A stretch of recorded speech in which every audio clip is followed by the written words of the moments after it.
Então, muita coisa, né, Tati, para conversar sobre o filme, sobre Vanja, Adélia, enfim, todos os pormenores. Mas a primeira coisa que eu pergunto para vocês, daqui a pouco a gente vai abrir também, né, para as intervenções, para as perguntas, enfim, contribuições, sensações, mas vocês imaginavam que o segredo da Rosa era esse?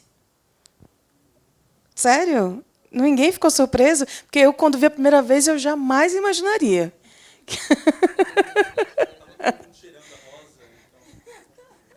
Mas a rosa é perfumada, né? Ela tem uma coisa assim. Tati, eu acho que a gente podia começar falando também sobre, enfim, o encontro dessas potências e como que a Vanja, né? E aí eu acho que é importante falar aqui também do Cangaceiro do Lima Barreto, que é esse grande filme do nosso cinema, né? E é onde a Vanja desponta também, cantando, atuando, dançando, né? É um filme que é premiado internacionalmente e como ela se torna também essa musa do cangaço, porque ela vai fazer outros filmes também, né, dentro dessa temática do nosso cinema, né, que é tão peculiar. Eu coloco o cangaço, acho que de pé, em igualdade aí com o faroeste estadunidense, com o espaguete western italiano, né? Eu acho que o cangaço ele tem muito da nossa identidade, tanto histórico quanto contemporâneo, a gente vê, né, séries contemporâneas como o Cangaço Novo aí provando isso. E a Vanja é essa grande figura, né, assim, muito relevante. Até uma coincidência interessante, semana passada a gente teve, né, aqui a Helena Ruchel, que é filha da Lenita Perrois, e é neta do Alberto Ruchel, que está no Cangaceiro com a Vanja. Então, olha essas conexões que eu não fiz na curadoria, mas que elas se dão aí no mundo do cinema, né, nesse cinema, enfim, brasileiro e cinema de mulheres. Mas, para te passar a palavra, e aí você fica à vontade também, Tati, para falar do que você quiser, mas queria pedir para você falar um pouco também desse encontro, como que Vanja e Adélia elas se encontram, né? E esse filme surge com esse roteiro da Adélia, que eu vejo muito realmente de vários signos e principalmente temas que ela vai perseguir, né, na carreira dela como curta-metragista, no próprio Amor Maldito, né? Então, preconceito está muito presente aí, né?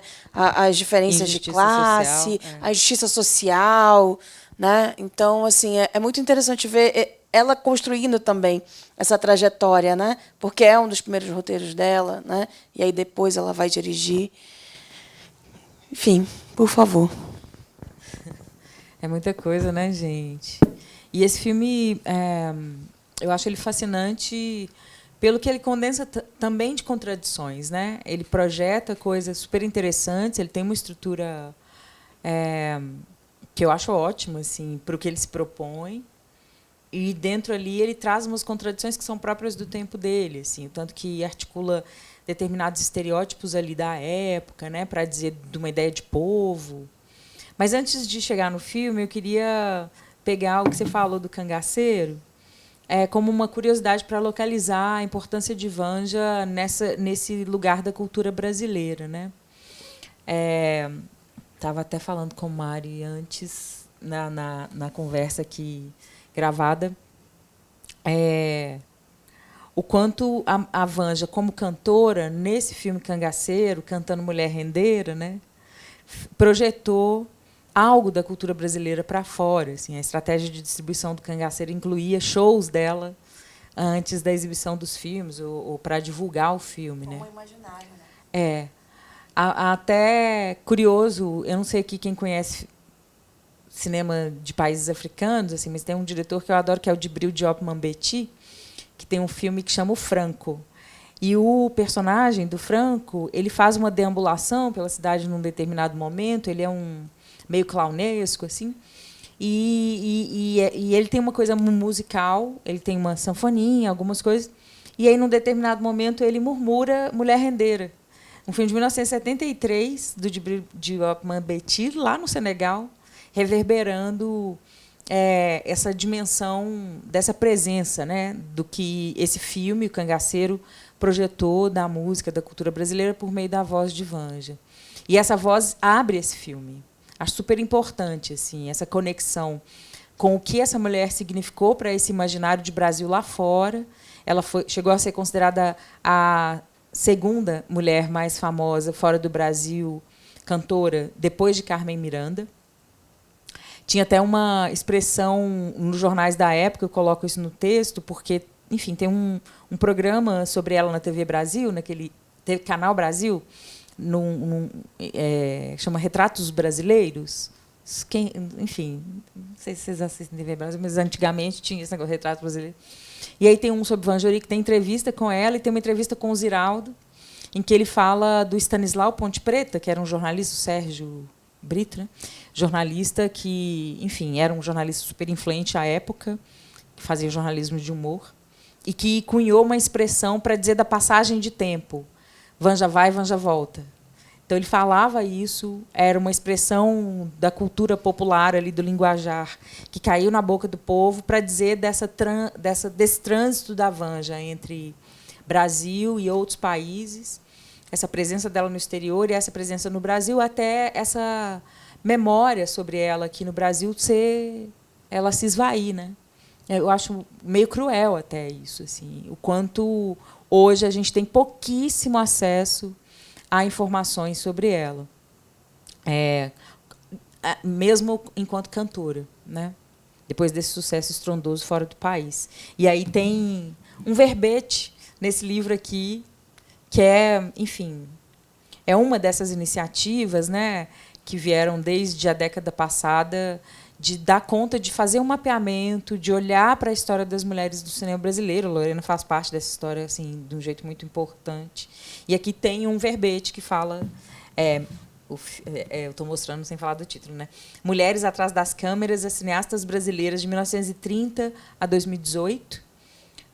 Vou ter que tirar os óculos, porque eu estou nessa fase bifocal da vida. De Luísa Luz Varg e Camila Vieira da Silva, que elas são organizadoras, e tem texto de uma série de pesquisadoras.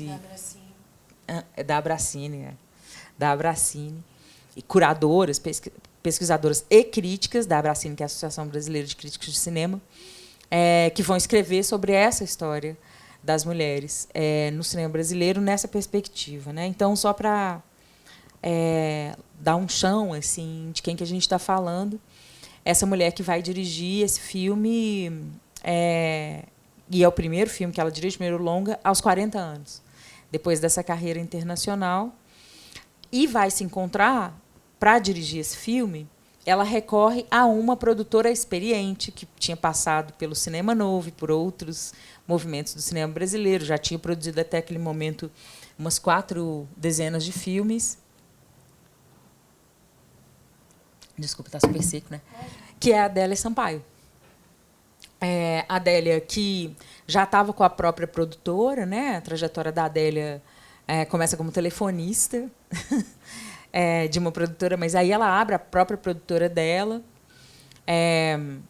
A Adélia, que se dedicou, assim, eu não tive a oportunidade de conversar com a Adélia recentemente, mas tive com ela em outros momentos, em que ela vai dizer isso, assim, o quanto ela se dedicou. Tem até uma conversa promovida aqui pela Fundação Clóvis Salgado, pelo Humberto Mauro, que está online.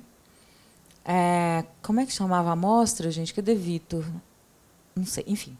Que era uma mostra sobre mulheres no cinema brasileiro também, e que passou Amor Maldito. E a Adélia foi falar da produção, deu uma masterclass, eu tive a oportunidade de mediar, e a Adélia dizendo da grande preocupação que ela tinha de produzir, naquele momento, né?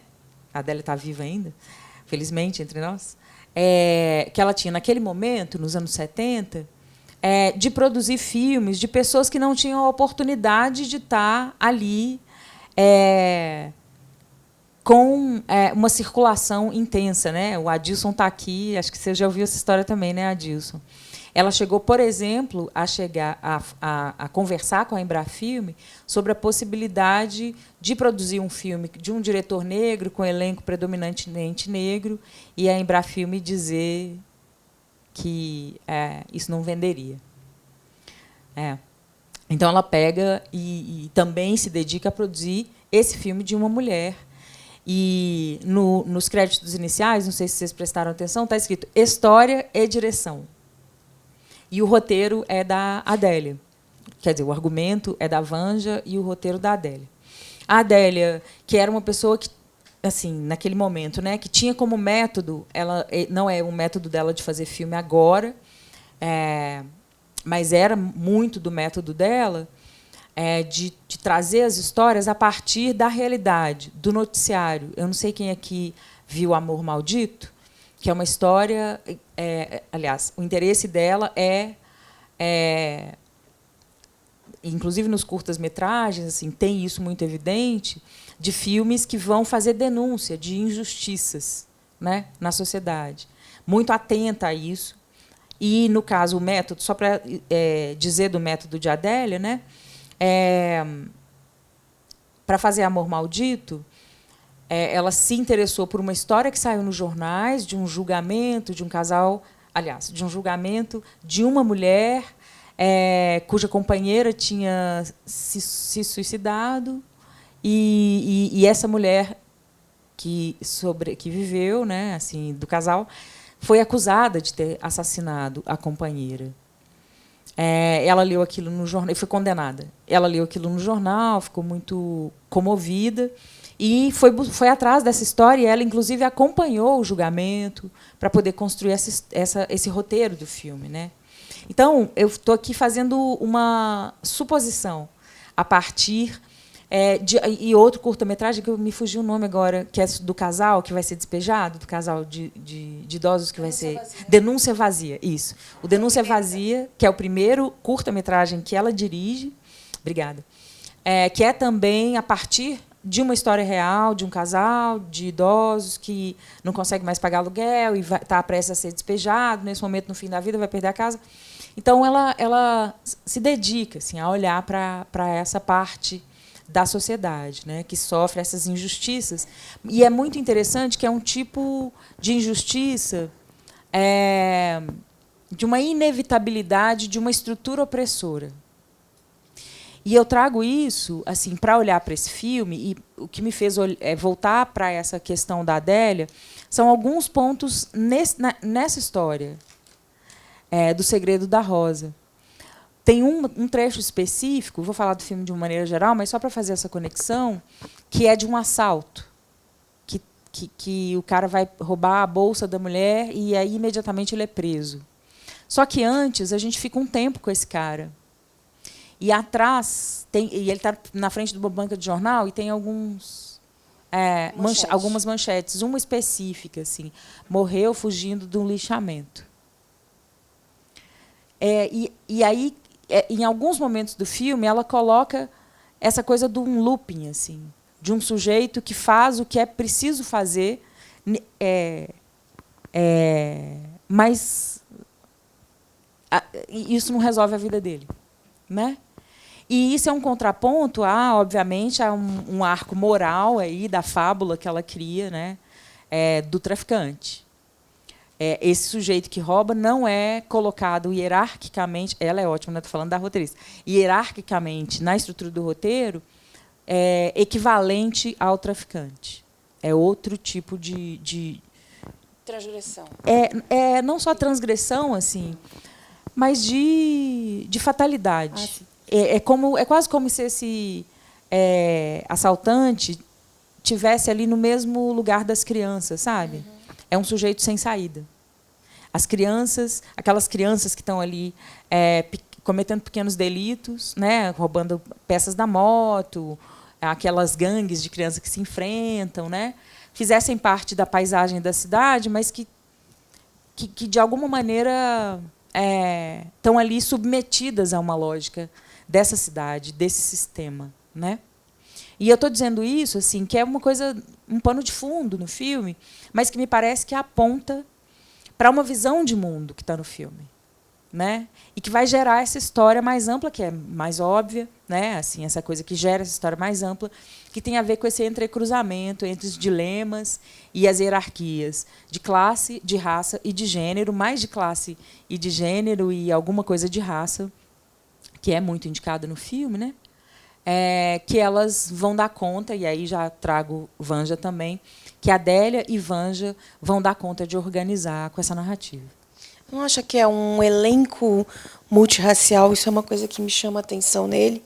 Apesar de, claro, ainda ter ali, né, uma predominância de brancos, mas eu acho que a multirracialidade desse elenco, principalmente você ter uma das protagonistas sendo uma mulher negra, a Maria José, eu acho que é muito interessante assim de observar dentro dessa conjuntura do cinema brasileiro dessa época, né? Então, e aí me leva para vários depoimentos que a Adélia dá, né? Porque a Vanja não se entendia necessariamente como uma mulher, né, parda assim que ela é. Eu acho que ela nunca teve essa leitura assim. Eu li algumas entrevistas teve, dela, não, né? inclusive a entrevista dela no blog, né, do Adilson e tudo. E assim, ela não se representa necessariamente como uma mulher parda, ela acho que se enxerga mais como uma mulher branca, mas a Adélia tem uma coisa muito interessante que eu acho que isso reverbera em frente às câmeras nesse produto, nesse roteiro, que é ela explicando como ela conseguiu ter respeitabilidade entre os pais dela no cinema, né, que ela se juntou com o pessoal da Pesada. E ela chegou para eles um dia e disse, olha, eu sou preta, vocês são pretos. Então, a gente precisa estar no mesmo, sabe, num diálogo assim, onde a gente se respeite e a gente entenda que juntos a gente pode chegar num lugar melhor. E aí ela foi alçada a rainha da Pesada. Né? Então, ela ganhou a respeitabilidade deles, porque ela foi realmente nesse lugar da raça. Né? Assim como ela ouvia várias vezes, se tu alisar o cabelo, vai ser mais aceita, vai ser, quem sabe, produtora, não só secretária. E ela disse, não, eu faço questão de estar com o meu afro, de estar com a minha identidade. Né? E o filme traz um pouco, acho que, dessa identidade na capoeira, né? No candomblé. Né? Mas, assim, uma outra coisa que eu ia perguntar também é isso, é esse lugar da Maria José, que eu acho muito peculiar, porque assim, a Severina ela é protagonista, mas ela várias vezes ela está ali muito mais como um personagem que ancora, porque parece que para mim é muito mais sobre talvez a jornada de amizade delas duas, mas a Maria José é quem está mais com as crianças, por exemplo, né, que são esse grande eixo dramático do filme.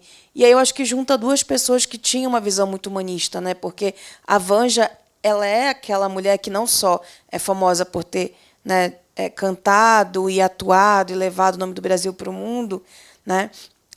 Mas ela também lutou contra a ditadura, né? Ela tem aquele momento muito emblemático, ela está numa passeata contra a ditadura, e ela diz, não atire em mim, eu sou brasileira. Então, assim, né? Como que juntam, acho que, essas duas pessoas para fazer esse filme que tem vários recados assim sobre esse Brasil que também não se enxerga, né? A Vanja acreditava... Aliás, antes de seguir, tem um texto que eu escrevi que está no catálogo, né, e em que cito uma das preciosíssimas fontes de pesquisa, que é a Adilson Marcelino, que está aqui. Te agradeço demais. O texto que você tem sobre Vanja me ensinou muito sobre ela. Que tem uma conversa sua com ela, né, em 2005, né? Muito bom, assim. Aí é isso. Fontes de pesquisa sobre Vanja. Vanja são pouquíssimas. Eu citei o programa do Canal Brasil e o blog de Adilson Marcelino. Muito obrigada. Blog? Era blog? Não, é o site. Blog. Era um site.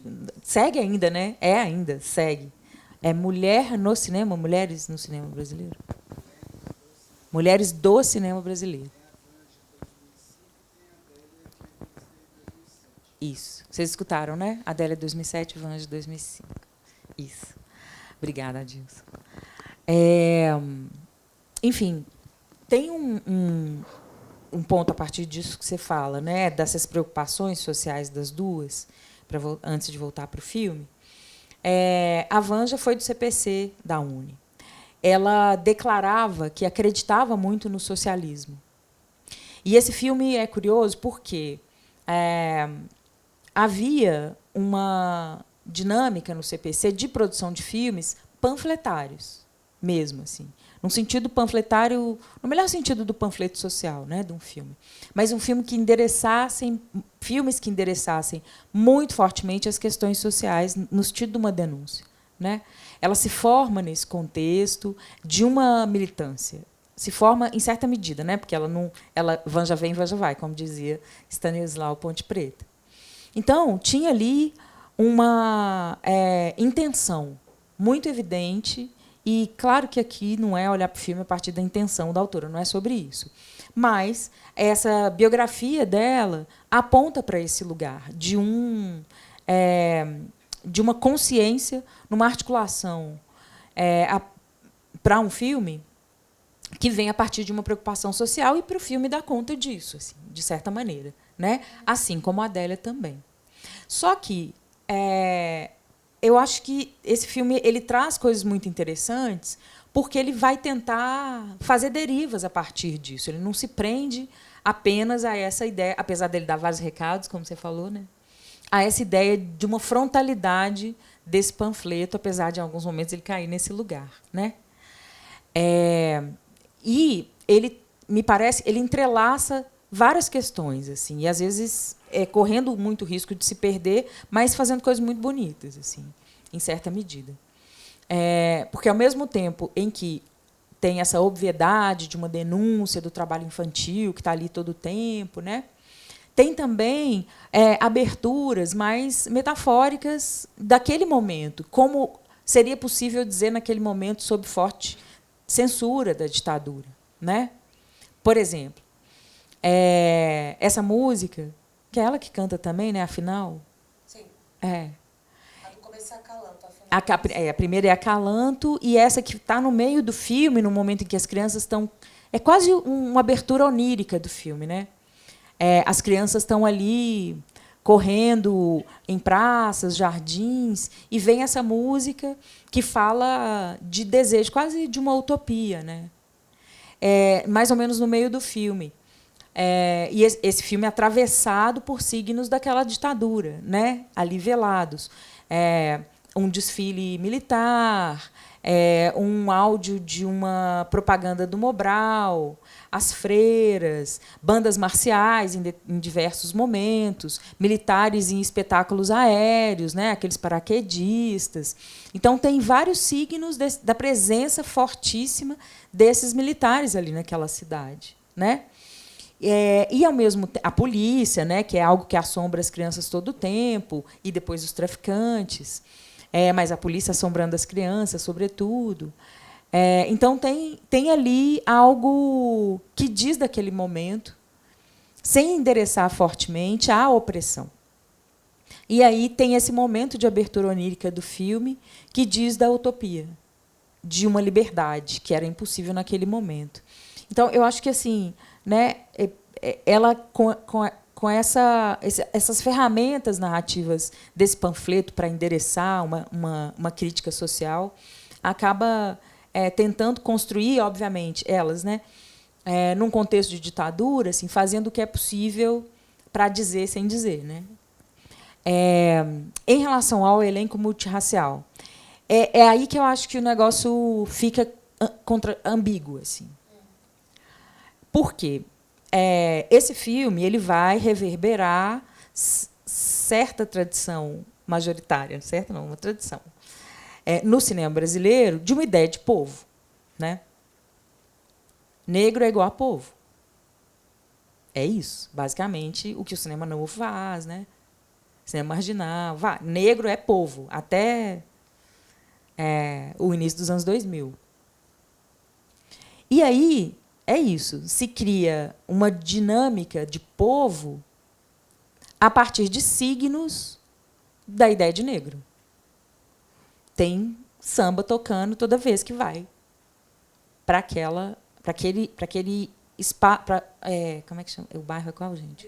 Para Vigário Geral, né? Bairro não é bairro.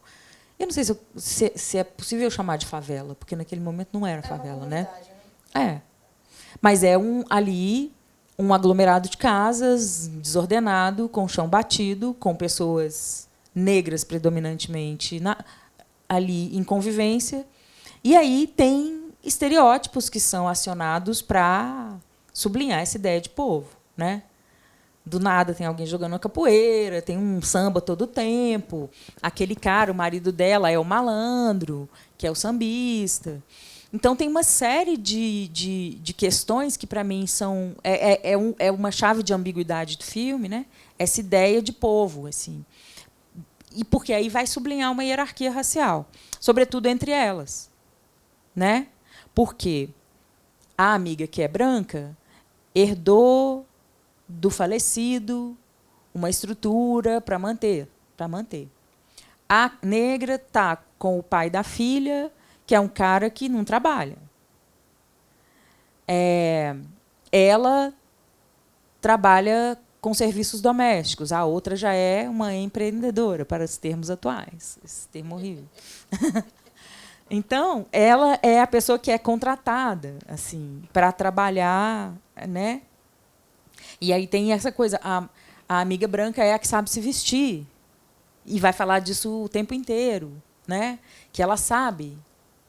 Você não sabe nada, é o delírio dela, mas assim, é essa voz que vai dizer assim, olha, eu sou diferente de você, tem uma questão aqui. E isso eu acho super interessante no filme. Não fugir de uma diferença racial dentro de um contexto de classe. Porque, naquele momento e até hoje, havia um discurso dessa gente que se dizia de esquerda de que a classe se sobrepõe à raça. E elas não fogem disso, elas fragmentam a questão. Elas vão colocar a questão de gênero com as crianças. Ela é menina, né? Tem ali uma diferença de gênero e uma hierarquia de gênero que se impõe imediatamente no filme, com as crianças. A hierarquia racial é reiterada todo o tempo na interação entre essas duas amigas. Elas não escapam disso, pelo contrário. E isso é que eu acho mais extraordinário nesse filme. Apesar, e aí por isso eu falo da ambiguidade, desse cenário de lugar comum, dessa coincidência entre negro e povo que o cinema brasileiro, até o início dos anos 2000, insistiu em fazer. Não, e essa fragmentação é super importante, porque acaba que implica em O Segredo da Rosa fugir de certa demagogia, que seria um terreno também, né, muito fácil de estar e habitar, né? Então, quando elas relacionam realmente essa hierarquia racial a essa hierarquia de gênero, né, as duas coisas, na verdade, elas se amalgamam, né? Porque o próprio Tavinho, acho que como é o nome do meninozinho? Do Vadinho. Vadinho, que é o Adolfo Rosenthal, né? O próprio filho da Vanja. Ele é um menino louro, né? E ele mora na comunidade, mas ele é um menino, e, acima de tudo, ele é louro. E a Fitinha é uma menina e é negra. Né? Então, ela está mais fragilizada. E a mãe né? do Vadinho ainda fala, tira o sapato dela, porque o povo vai ficar com dó. Exatamente, né? Deixa ela mais com cara de maltrapilha, esfarrapada. Então, assim, eu acho que tem toda essa questão que elas conseguiram enxergar muito bem. Agora, claro, o filme tem também o que é fragmentado, que pode ser, numa perspectiva, né, da nossa leitura hoje, uma força, mas também uma fraqueza, no sentido de que o filme...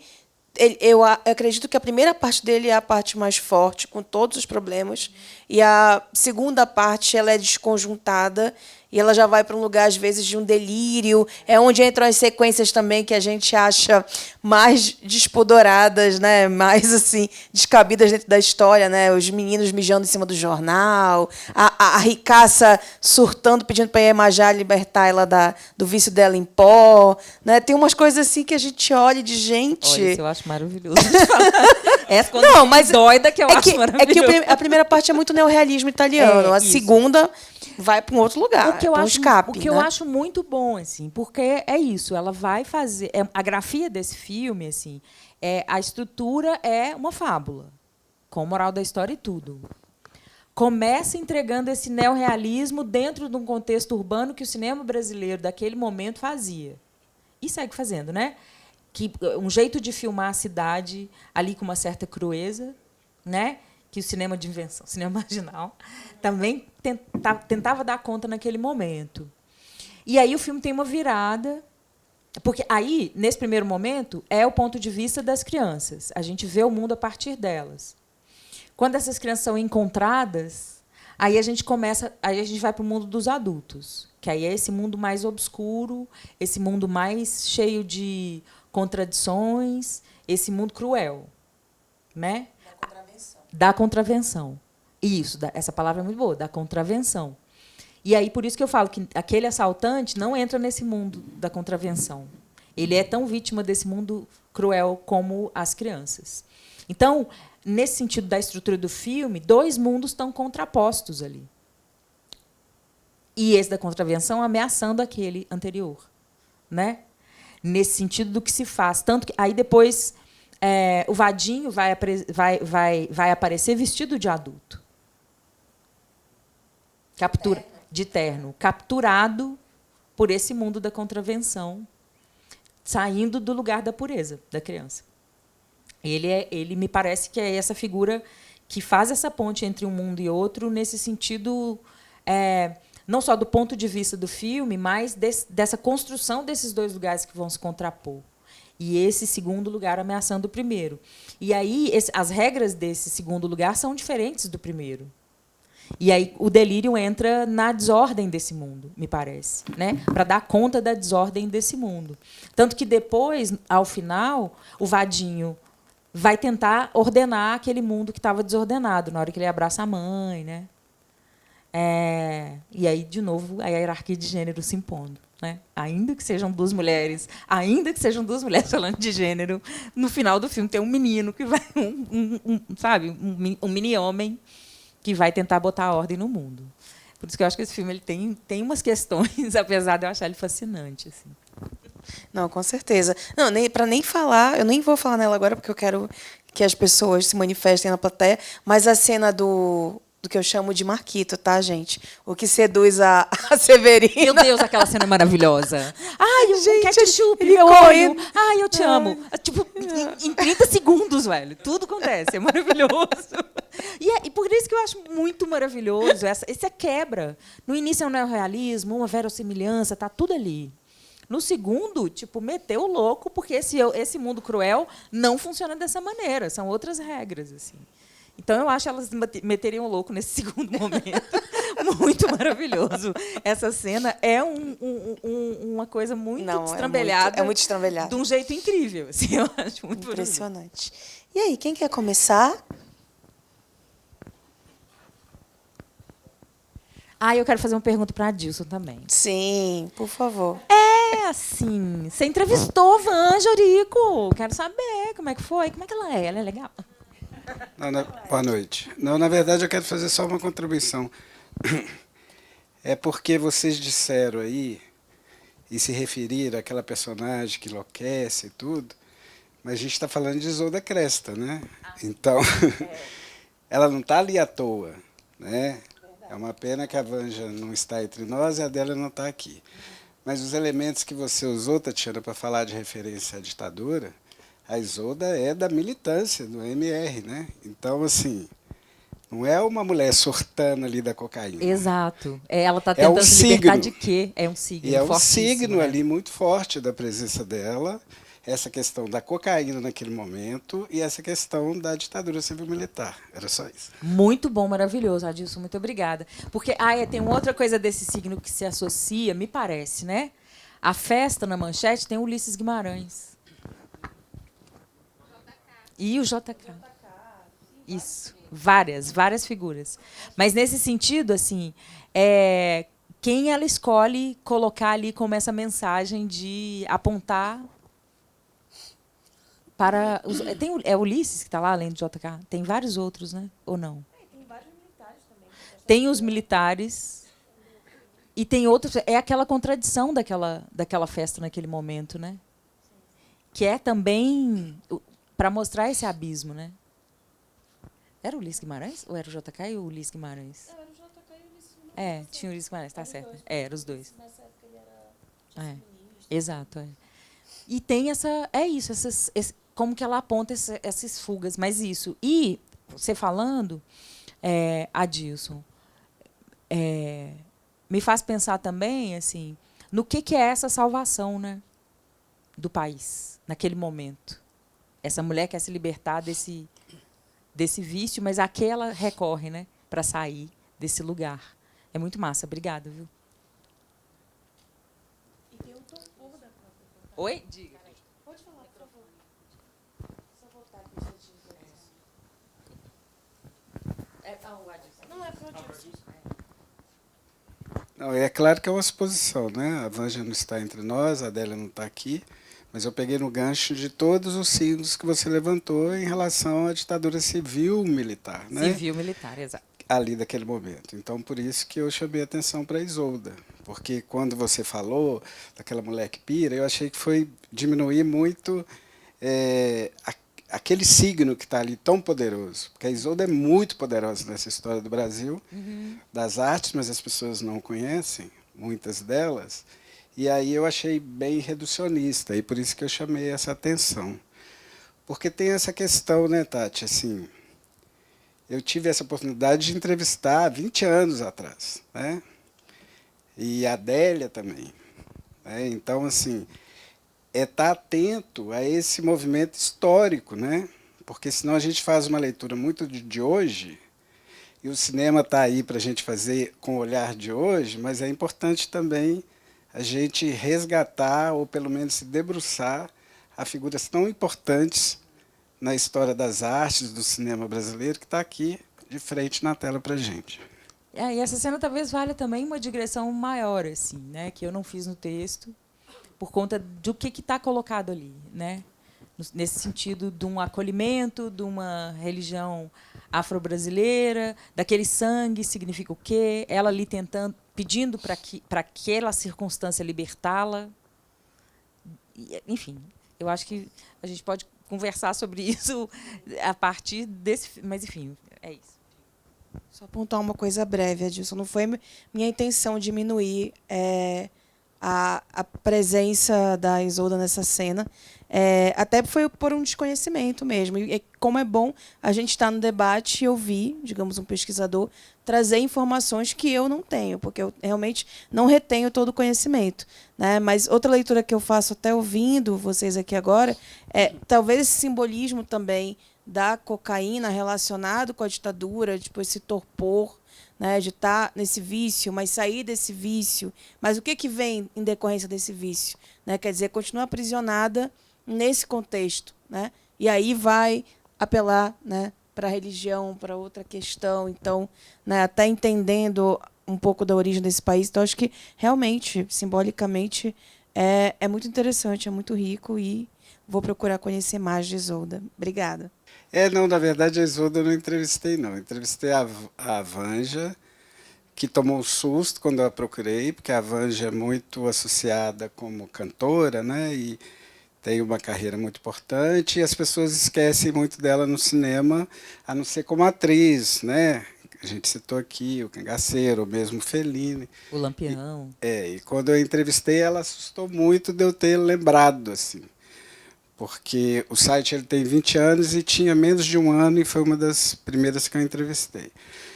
E a mesma coisa aconteceu com a Adélia Sampaio, que é uma diretora, produtora negra, que ficou invisibilizada durante muitos anos, e eu tive essa felicidade de entrevistá-la em 2007, e a Andréa Ormonde também, mais ou menos no mesmo período, teve também um trabalho bacana falando sobre o filme dela. Já a Isolda, infelizmente, eu não consegui entrevistar, mas a Isolda tem uma carreira muito grande no cinema, no teatro, na militância, no MR8.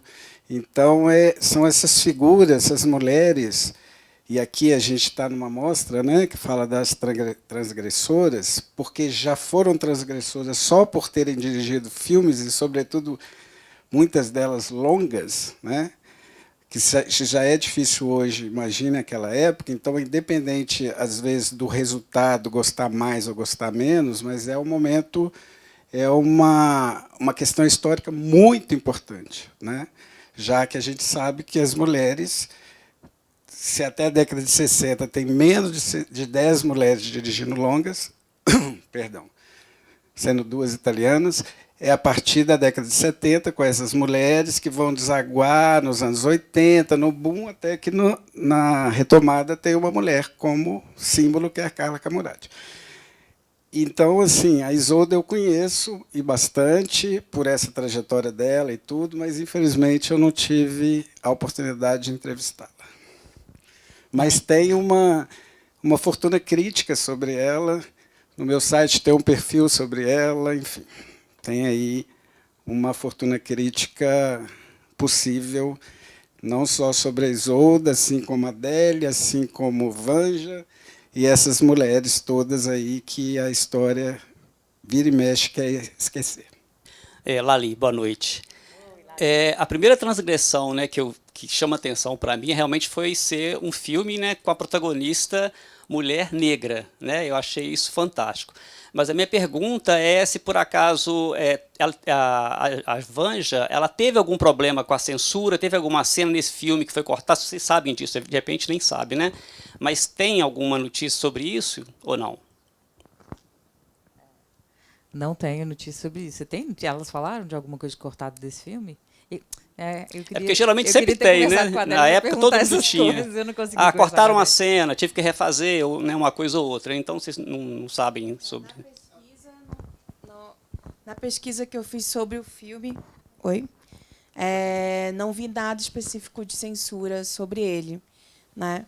Mas talvez seja decorrência até, né, uma hipótese, desses signos e desses símbolos estarem ali muito sublimados, né? Porque tem filmes, por exemplo, como Os Homens que Eu Tive, né, o próprio Mar de Rosas, que a gente tem informações assim extensas sobre as censuras que eles sofreram, né, no caso do filme da Teresa Trautmann, ou os cortes que eles sofreram no caso do filme da Ana Carolina. Então, esses a gente tem documentação, mas de nem todos, né? Mas quem sabe, né? Mais para frente a gente vai acabar tendo. É isso. Não tenho notícia, não. Talvez, e aí é uma coisa para a gente ficar de olho. Assim. O filho dela, que interpreta o Vadinho, é diretor de televisão. Né? E tenho notícia de um filme que ele estava fazendo sobre a mãe, que não foi lançado ainda. Então, acho que a gente pode ficar com isso no radar, porque aí talvez essas histórias apareçam. Né? Olá, boa noite. Eu me chamo Matheus, eu não sou tão crítico de cinema, sou apenas um apreciador. Eu gostei muito, eu achei interessante essa ligação, inclusive da imagem que vocês colocaram, da Vanja com Fellini, porque eu acho que esse filme dialoga muito com a carreira do Fellini, de ter um começo mais neorrealista, de dialogar com a cidade, e depois o Fellini ele vai desenvolver essa coisa mais onírica, das imagens mais grotescas, imagem grotesca, o cara rodando a piscina por conta de cocaína também, né? E eu achei interessante, né, o quanto que isso dialoga com a ideia de Brasil da ditadura, né? Esse é o país que vai para frente.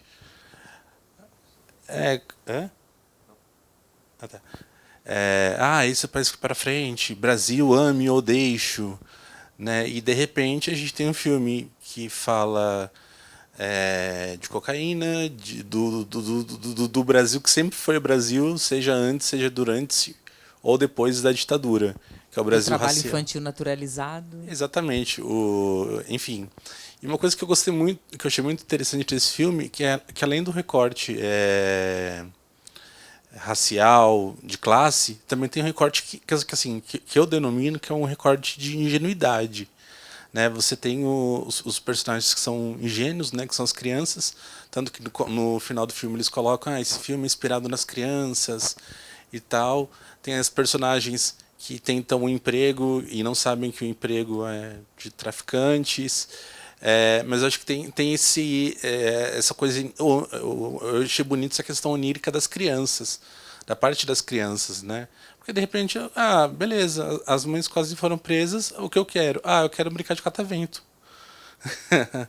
Então, eu acho que tem um recorte da ingenuidade também, né? Da pureza que a meu ver é muito presente nesse filme.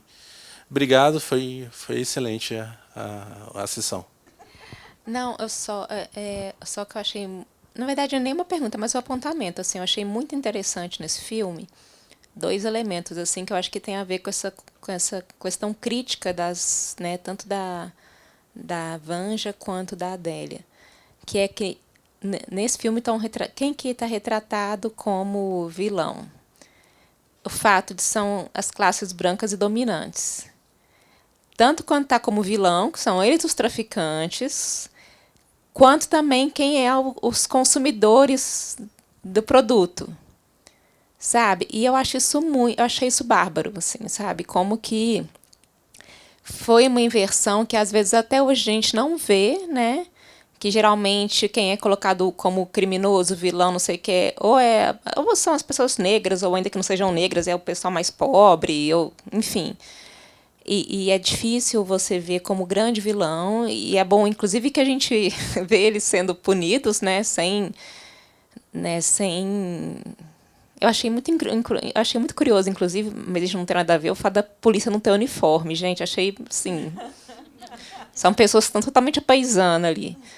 Mas... e eles são punidos, assim, sem... né, e é isso, assim, eu achei muito legal. Assim, uma das coisas que eu achei mais interessantes no filme foi essa inversão de a elite é a vilã e também o público consumidor, sabe? E que são os brancos e os ricos. Isso é uma coisa que é rara e naquela época, então, mais ainda. Então, é mais um comentário, nem é uma pergunta. E olha que doido que você falando, eu pensando assim, né? Uma coisa que eu vendo de novo o filme, eu fiquei muito impressionada com aquela personagem que fica cega. Ela não é branca também não, né? Pensando nessa pertença de classe, quem se ferra? Quem se ferra nessa pertença de classe, não necessariamente por consequência, né, da coisa policialesca, mas pela própria dinâmica interna dessa classe, né? Ela acaba ficando cega.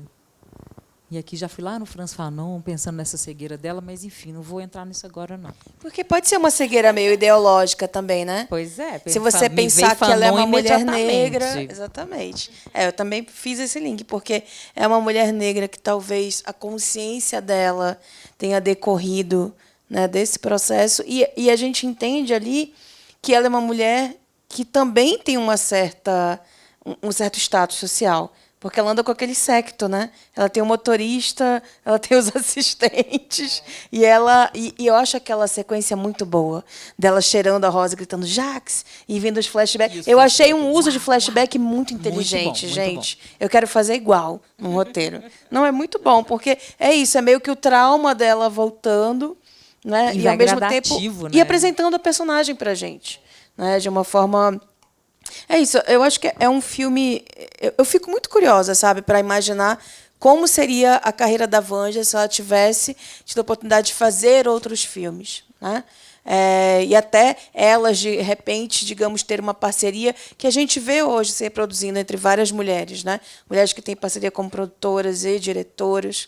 Né? Então, eu acho muito significativo assim, a gente ter esse filme, que é essa pequena joia, né, essa rosa, mas o que poderia decorrer disso, né, se elas tivessem tido meios, porque tem essa grande questão que é algo que acho que é sintomático dessas produções, né, que estão nessa mostra, que muitas são uma produção única, ou, para, digamos, serem sucedidas, foi um processo muito árduo e que levou muitos anos para os cineastas conseguirem, né, eclodir com um novo filme. Então, enfim, eu espero que seja um filme que seja mais visto, né? Seja um filme que seja mais conhecido e discutido e debatido. E aí eu acho que você... Exatamente. E aí eu quero passar para a Tati, então, depois dessa última intervenção, porque a gente só tem mais 10 minutinhos, que daqui a pouquinho vão expulsar-nos daqui do Cine Humberto Mauro, com todo o carinho, claro. Tem mais, boa noite. Eu queria apontar uma visão que eu tive relacionada ao filme, que é a questão da droga, que é o comércio de droga do Rio de Janeiro na época, e também uma contextualização com o uso, na maioria das vezes, por elite e branca, da cocaína até os dias de hoje. Então, isso é uma visão, um ponto que eu peguei do filme. Muito bacana a mostra, o debate. Parabéns a todos os envolvidos. E é isso mesmo. Qual que é o seu nome? Guilherme. Muito obrigada, Guilherme. Gente, é isso. Que delícia essa conversa. Mariana, agora que eu vi. Oi, Mariana. Então faça, Mariana. A gente ainda tem uns 5 minutinhos, dá tempo. Com o microfone, está chegando aí. Está gravando. Adoro quando vira uma conversa. Gostoso, Não né? dá para fazer pergunta. Gostoso, né, gente? Eu queria primeiro parabenizar essa mostra, porque está gerando um conteúdo importantíssimo para quem estuda o cinema feito por mulheres no Brasil e disponibilizando esses debates no YouTube. Então, isso aí, além de tudo que está gerando aqui, isso vai replicando informações de cineastas que muitas estavam obscurecidas, né? Então, parabenizar a Lorena pela curadoria, a Daniela Fernandes, e queria que vocês comentassem um pouco aquela cena daquela aula de medicina, né? E se tiver tempo, e se tiver tempo, eu sei que você está fazendo, Tati, doutorado sobre a Adélia Sampaio, produtora, não? Não, eu falo um pouco dela, mas é sobre a produção contemporânea. Aí de mulheres, não. Eu queria que você falasse um pouco, se tiver ligação com a mostra, né? Sobre a sua pesquisa de doutorado. Você está atrasado, agora falar de outra coisa. Mentira. Então fala só da sequência mesmo. Foi mal, Mariana, eu estou assombrada por esse doutorado, cruz credo. Mas massa, obrigada. Então, aquela cena didática, né, gente? É estranhíssimo aquilo. Não consigo entender aquela cena. Aquela cena, porque é isso, ela destoa de tudo.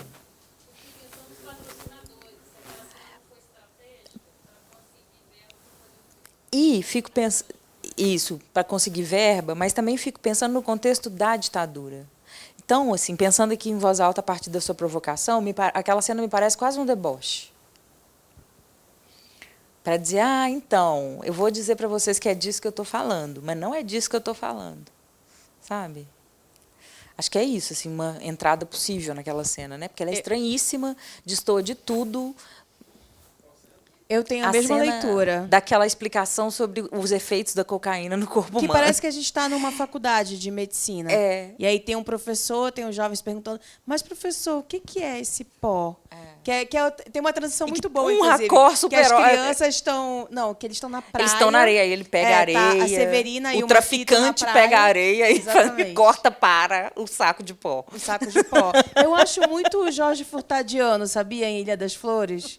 Por isso que eu acho que pode ser irônico mesmo, porque é tão didático e é um corpo tão estranho, né, naquela história, porque tira um pouco a gente da história, assim, é quase um apêndice, né? É um insert que eu acho que talvez tenha essa função, sim, mais irônica. Mas só queria falar que Mariana Tavares, para quem acompanhou aqui a mostra também, tem um livro muito incrível sobre Helena Solberg, então também procurem, né, que é mais um material, né, para se conhecer. Helena Solberg, que esteve aqui na mostra com a entrevista, que a gente sabe que é um filme seminal, mas talvez nem todo mundo conheça, talvez nem todo mundo, né, tenha realmente acesso. Agora, fale em relação à minha própria tese. Virou uma coisa, né? Eu quis, em algum momento, estudar só o cinema feito por mulheres negras, mas entendi que, para o que eu precisava pensar, era uma coisa mais ampla mesmo.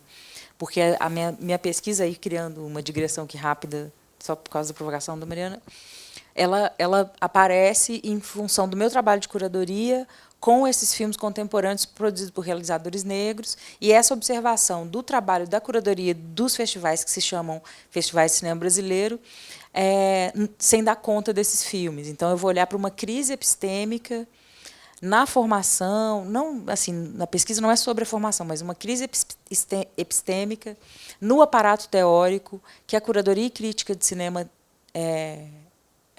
apresentam, assim, para olhar para filmes produzidos por pessoas negras, e chego, né, a uma certa conclusão de que esses filmes representam ou dão conta de articular, não só no conteúdo, mas, sobretudo, na forma, um pensamento negro. E aí, para olhar para esses filmes, eu pego a epistemologia Banto, etc., numa metodologia que eu estou chamando de metodologia da encruzilhada, inspirada na Leda Maria Martins. É isso. E nomeio esse fenômeno como quilombo cinema, mas aí depois a gente fala disso. Mas aí tem Adélia, tem Zósimo, né? Tem essas experiências de cinema, né? Tem um pedaço, porque é isso, né? Essa galera fazendo essa coisa agora não brota do chão. Tem toda uma trajetória que vai sustentar isso, inclusive do ponto de vista discursivo, assim, porque é um tipo de cinema que se faz por determinados tipos de corpos que sabem o que são no mundo. É isso, assim, nesse mundo de um cinema que não nos cabe, assim, ou não nos cabia. E aí a Adélia e Zósimo são fundamentais nesse sentido, mas vários outros também. E por falar em não caber, já que a gente está aqui entre amigos também, para finalizar, por exemplo, vocês podem se perguntar por que o Amor Maldito não está na mostra, né? Porque no recorte justamente que eu pensei, que era até 83, e até um pouco antes, digamos, dessa abertura, né, do Direta Já e tudo mais, ele fica um pouco depois, por mais que ele seja de 84, mas ele está num outro lugar.